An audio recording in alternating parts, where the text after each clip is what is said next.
और आपका स्वागत करता हूँ आपके अपने YouTube चैनल के बी कोचिंग क्लासेस पर। दोस्तों, जैसा 10th का मैथ्स का सीरीज चल रहा है, उसी सीरीज को आगे बढ़ाते हुए आज मैं आपके लिए लेकर आया हूँ विलोपन और विस्थापन विधि, है ना। हमने इससे पहले क्या देखे थे, जो समीकरण कैसा बनता है उसके बारे में देखे थे।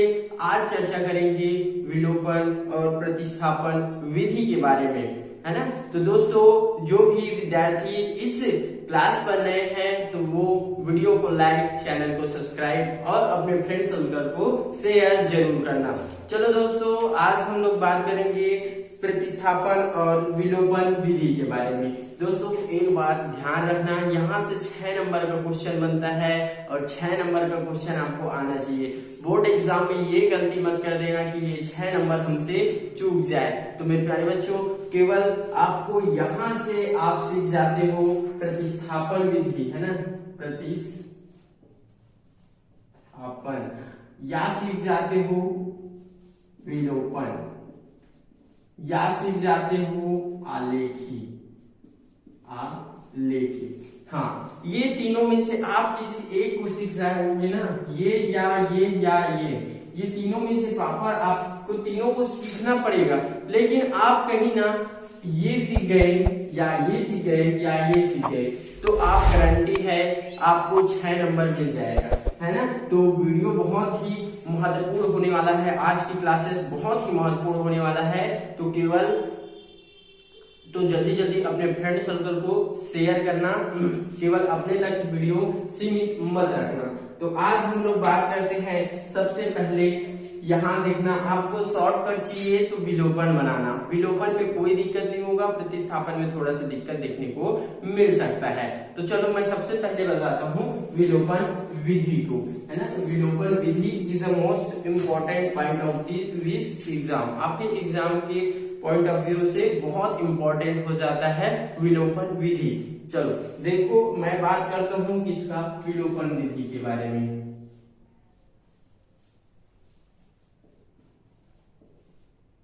विलोपन विधि, ठीक है। विलोपन विधि पृष्ठ नंबर देखेंगे आप लोग, कितना में दिया हुआ है, 45। पृष्ठ नंबर देखेंगे 45 के अंतर्गत दिया हुआ है विलोपन विधि, है ना। अब विलोपन विधि नाम कैसे पड़ा है इसको भी समझते हैं। देखो, विलोपन का शाब्दिक अर्थ क्या निकलता है मेरे भाई, विलोपन का शाब्दिक अर्थ निकलता है विलुप्त करना, है ना, विलुप्त करना। और क्या पढ़ रहे हैं हम लोग, 2 चरों का रैखिक समीकरण। यहाँ कितने चर होंगे, 2 चर होंगे, उनमें से क्या करना होगा, एक साइड को क्या करना होगा, विलुप्त करना होगा। इसलिए इसका नाम क्या रखा गया है, विलोपन विधि। और बात करते हैं प्रतिस्थापन विधि, है ना, प्रतिस्थापन विधि की बात करें, प्रतिस्थापन, है ना, एक के स्थान पर दूसरे को स्थापित करना। तो इसका ये शाब्दिक अर्थ है। देखो, विलोपन विधि को समझते हैं हम लोग, है ना। अभी बात करते हैं विलोपन विधि। देखो, ये दिया हुआ है उदाहरण नंबर 9, इसको सॉल्व करते हैं। उदाहरण नंबर 9 को मैं ये विलोपन विधि के बारे में समझाऊंगा और साथ ही साथ इस क्वेश्चन को हल करते चलेंगे। चलो आप लोग बोर्ड में देखेंगे, मैं बोलता हूँ ना। देखो क्वेश्चन क्या है, एक छोटी गुफा में खरगोश और कुछ पक्षी है जिनकी कुल 35 सिरे हैं तथा कितने पैर है, 98 पैर है। तब पक्षी व खरगोशों की संख्या याद कीजिए। दोस्तों, हमने इसका पहले वाली क्लास में क्या देख चुके हैं कि समीकरण कैसे बनता है, फिर भी नहीं देखे हैं तो यही सीख लेते हैं। देखो क्या दिया हुआ है, एक छोटी गुफा में कुछ खरगोश और कुछ पक्षी हैं जिनकी कुल सिरों की संख्या 35 तथा 98 पैर हैं। तो पक्षी व खरगोशों की संख्या याद करना है। तो हमें यहाँ देखो, ये क्वेश्चन को सॉल्व करने के लिए हमें क्या करना पड़ेगा, मानना पड़ेगा, है ना। माना पक्षियों, पहले क्या दिया हुआ है, माना खरगोशों की संख्या, माना खरगोशों की संख्या क्या मानते हैं, जो शुरुआत में रहता है उसको x, माना खरगोशों की संख्या x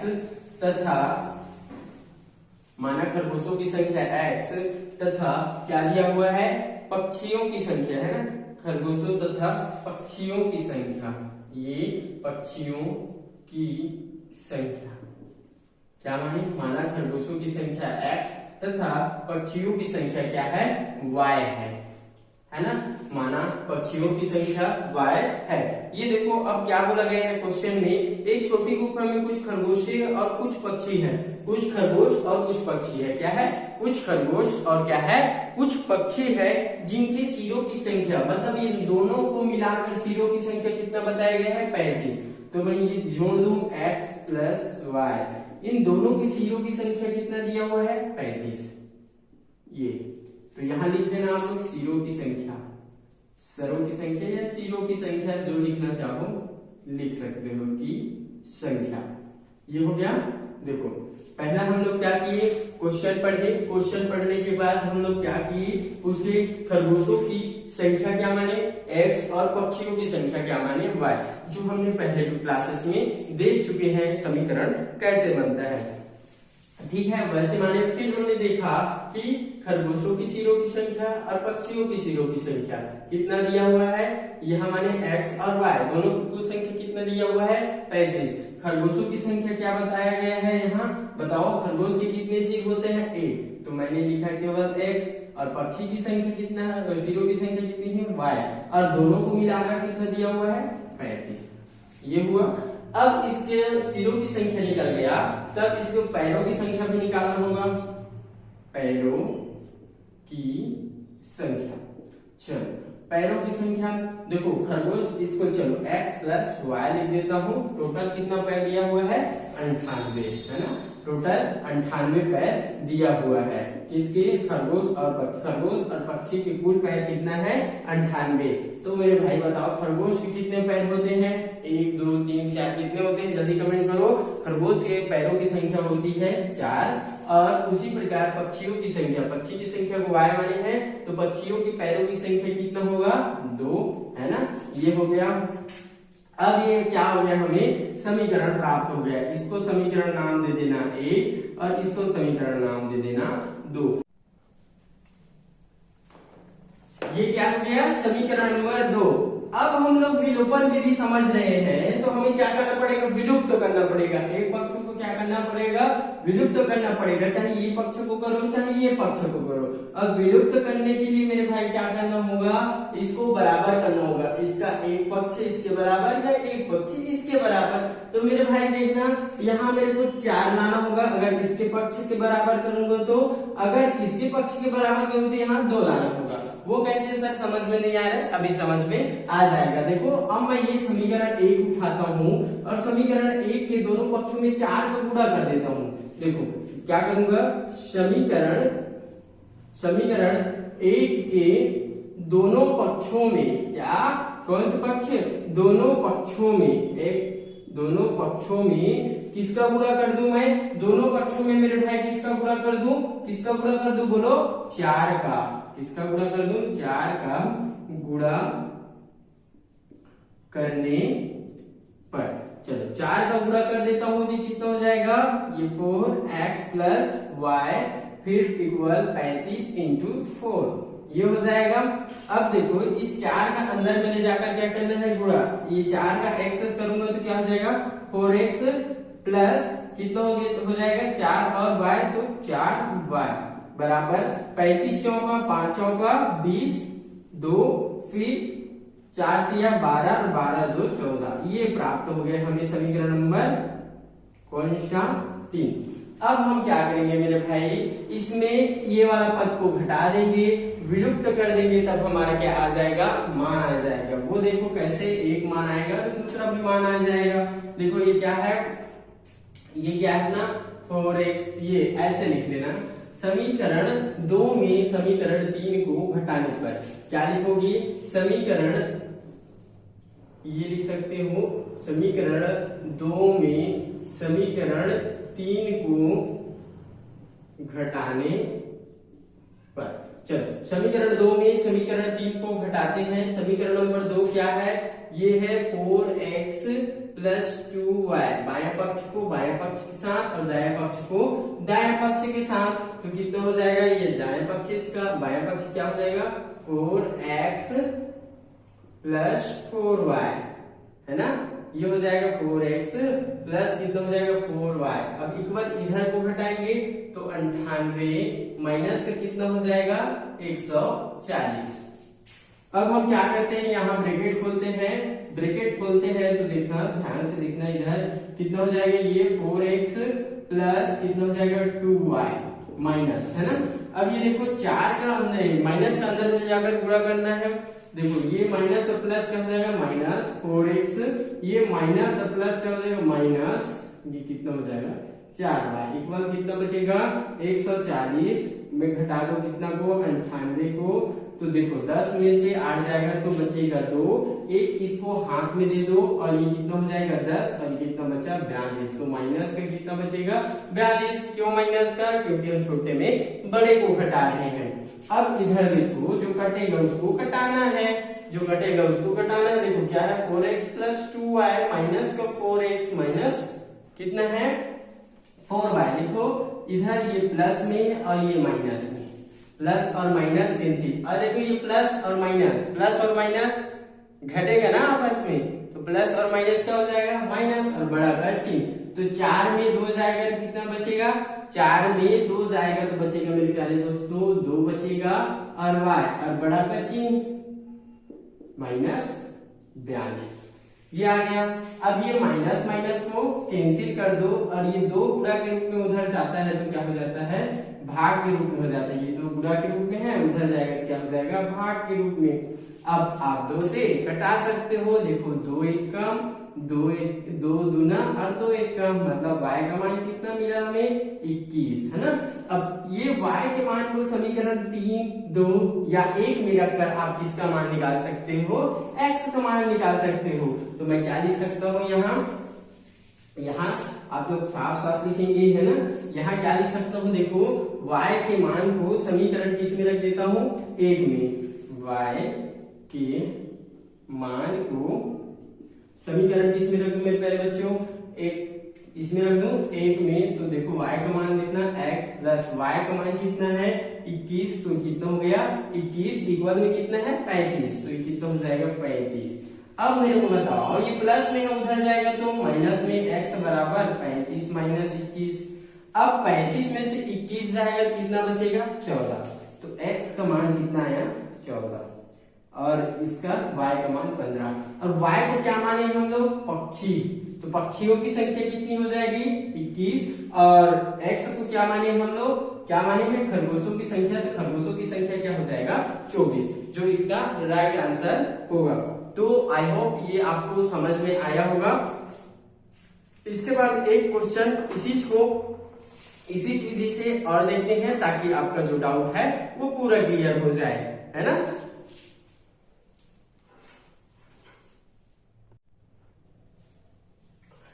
चलो उदाहरण नंबर देखेंगे आप लोग 14। उदाहरण नंबर 14 में देखो निम्नलिखित समीकरणों में चर का मान ज्ञात कीजिए। यहाँ हमें 2 समीकरण दिया गया है और इसको हमें विस्थापन या प्रतिलोपन विधि से बनाना होगा। प्रतिस्थापन या विलोपन विधि से क्या करना होगा सॉल्व करना होगा। अभी मैं बताया हूँ आपको कौन सी विधि, विलोपन विधि। विलोपन विधि से देखते हैं, ये देखना आप लोग क्या दिया हुआ है 2x minus 5y, 2x minus 5y equal में दिया हुआ है माइनस का 8, है ना। तो ये कितना दिया हुआ है माइनस का 8 दिया हुआ है, और उसके नीचे में दूसरा भी समीकरण है x माइनस क्या है 4y, x minus 4y equal minus 7।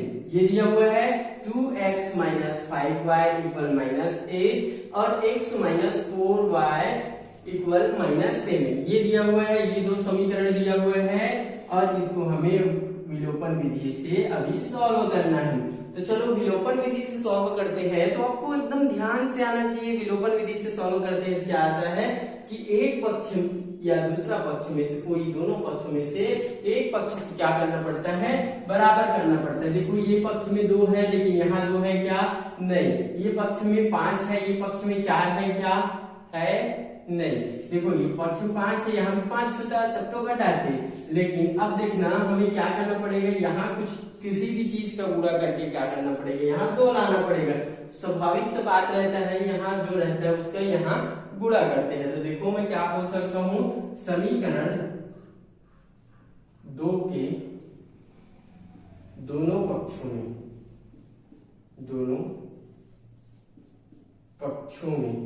समीकरण 2 के दोनों पक्षों में किसका गुणा करने पर, 2 का गुणा करने पर। समीकरण 2 के दोनों पक्षों में गुणा कर दो मेरे प्यारे बच्चों। चलो ये समीकरण 2 है तो ये 2x minus 4y equal minus 7 into 2। अब देखो इसका 2 का क्या कर दो, अंदर में ले जाकर गुणा कर दो। क्या कर दो, गुणा कर दो। तो कितना हो जाएगा 2x माइनस कितना हो जाएगा 4 गुना 8y इक्वल कितना हो जाएगा 7 दूनी 14 और माइनस का माइनस, ये बना लेना समीकरण नंबर 3। अब क्या करते हैं, ये देखो ये दोनों पक्ष कॉमन हो गया, समीकरण 1 और समीकरण 3 बराबर हो गए एक पक्ष। अब समीकरण 1 में समीकरण 3 को घटा देंगे तो एक चीज का मान मिल जाएगा, और एक का मान मिलेगा तो उसको समीकरण 1 2 3 किसी भी में रखेंगे, हमारा आंसर आ जाएगा। तो चलो मैं क्या करता हूँ, समीकरण 1 में समीकरण किसको घटा देता हूँ, 3 को। समीकरण 1 में समीकरण 3 को घटाने पर, चलो घटाते हैं मेरे भाई, घटाते हैं। देखो समीकरण 1 बायां पक्ष और समीकरण 3 कितना है, बायां पक्ष। तो बायां पक्ष को बायां पक्ष के साथ और दायां पक्ष को दायां पक्ष के साथ। तो बायां पक्ष क्या है अपना 2x माइनस 5y, ये हो जाएगा माइनस 2x माइनस 8y, है ना, ये हो गया। अब दायां पक्ष को भी ले लो, दायां पक्ष कितना है माइनस 8 माइनस माइनस का कितना है 14, ये हो गया। देखो माइनस का 8 समीकरण 1 का, फिर माइनस क्यों, जब घटा रहे हैं तो माइनस, और ये कितना हो जाएगा, ये मान रखना ना माइनस का 14। अब ब्रैकेट खोलो जैसा करते आए हैं, क्या हो जाएगा 2x minus 5y minus 2x minus minus plus 8y equal कितना हो जाएगा माइनस 8 और माइनस माइनस प्लस 14। अब यहां से जो कटता है उसको घटाना है। देखो ये 2x और ये क्या हो जाएगा, आपस में क्या हो जाएगा, कैंसिल हो जाएगा। ठीक है, ये 2x और 2x क्या हो गया कैंसिल, ये माइनस और प्लस क्या हो जाएगा माइनस और बड़ा का चिन्ह। तो 5 में से 8 जाएगा कितना बचेगा, या 8 में से 5 जवा दो कितना बचेगा, 8 में से 5 जाएगा तो 3, ये बड़ा का चिन्ह, और बड़ा किसमें है प्लस में है, तो ये प्लस का, फिर इक्वल। ठीक है, अब 14 में से 8 घटा दो, या 8 में से 14 घटा दो और बड़ा का चिन्ह, तो कितना बचेगा यहाँ 6, प्लस का कि माइनस का, प्लस का, क्योंकि बड़ा चिन्ह किसमें है प्लस में है। ठीक है, अब देखो ये y है ना, ये 3 गुणा के रूप में है, उधर जाएगा तो भाग के रूप में हो जाएगा। तो 6/3 तो कटा दो, 3 1 कम 3, 3 दूनी 6, तो कितना आया 2। अतः y का मान कितना मिला हमारे हमको 2। मेरे प्यारे बच्चों y का मान कितना मिला 2, और इस 2 के मान को मतलब y के मान को समीकरण 1 2 3 किसी में रख दो, हमें x का मान मिल जाएगा। देखो अब मैं रखता हूं इसके मान को, y के मान को समीकरण नंबर किसमें रख दूं, 1 में रख दूं। y के मान को समीकरण नंबर 1 में रखने पर, चलो y के मान को समीकरण 1 में रखो मेरे प्यारे बच्चों। देखो y का मान कितना है 2, और यहाँ भी क्या रख देंगे हम लोग, y के स्थान पर 2 रखेंगे। तो देखो ये कितना है 2x का 2x माइनस 5 इंटू y का मान कितना बोला हूं मैं 2 और माइनस का 8। अब इधर सॉल्व करो, 2x का 2x माइनस 5 दूना 10 कितना होगा, 5 दूना कितना होगा मेरे प्यारे बच्चों 10 होगा। तो ये 5 दूना 10 इक्वल माइनस 8, ये हो गया। अब देखो यहां से मेरे को x का मान चाहिए, तो मैं क्या करूंगा, पहले इस माइनस 10 को उधर पक्षांतर करूंगा। ठीक है, ये माइनस 10 को उधर पक्षांतर करूंगा, माइनस उधर जाएगा तो क्या हो जाएगा प्लस हो जाएगा। तो ये कितना हो जाएगा 2x इक्वल, ये माइनस है उधर जाएगा प्लस, तो माइनस 8 और ये कितना हो जाएगा प्लस का 10। अब देखो 2x है ना, अब 10 में कितना घटा दो 8 घटा दो, कितना बचेगा 2 बचेगा। अब मेरे को x का मान चाहिए, तब ये 2 को उधर पक्षांतर कर दूंगा। किसका मान चाहिए मेरे प्यारे बच्चों? x का मान चाहिए तो 2 को पक्षांतर, है ना, x का मान चाहिए तो 2 को, ये देखो 2 गुणा के रूप में है, इधर जाएगा तो भाग के रूप में, 2 एकम 2, अर्थात x का मान कितना आया? 1। अर्थात हम कह सकते हैं कि y का मान कितना आया? 2 और x का मान कितना आया? 1। ये होता है मेरे प्यारे बच्चों विलोपन विधि, है ना। तो विलोपन विधि बहुत ही इजी है ना, बहुत ही आसान है, जिसे आप सरल और सहज शब्दों में समझे हैं। अगली वाली क्लास में हम लोग प्रतिस्थापन विधि के बारे में बात करेंगे, है ना, फिर उसके बाद आलेखी विधि के बारे में, फिर आपका प्रश्नावली कौन सा स्टार्ट कर देंगे मेरे प्यारे बच्चों? प्रश्नावली स्टार्ट कर देंगे दूसरा, जहां से आपको 6 नंबर प्रॉपर तरीके से मिलेगा। तो वीडियो अच्छा लगा हो तो मेरे प्यारे बच्चों वीडियो को लाइक, चैनल को सब्सक्राइब और अपने फ्रेंड सर्कल को शेयर जरूर करना, जिससे क्या हो वो भी इस क्लासेस का फायदा उठा सके। तो चलो मेरे प्यारे बच्चों मिलते हैं अगले क्लास में, है ना, तब तक के लिए धन्यवाद।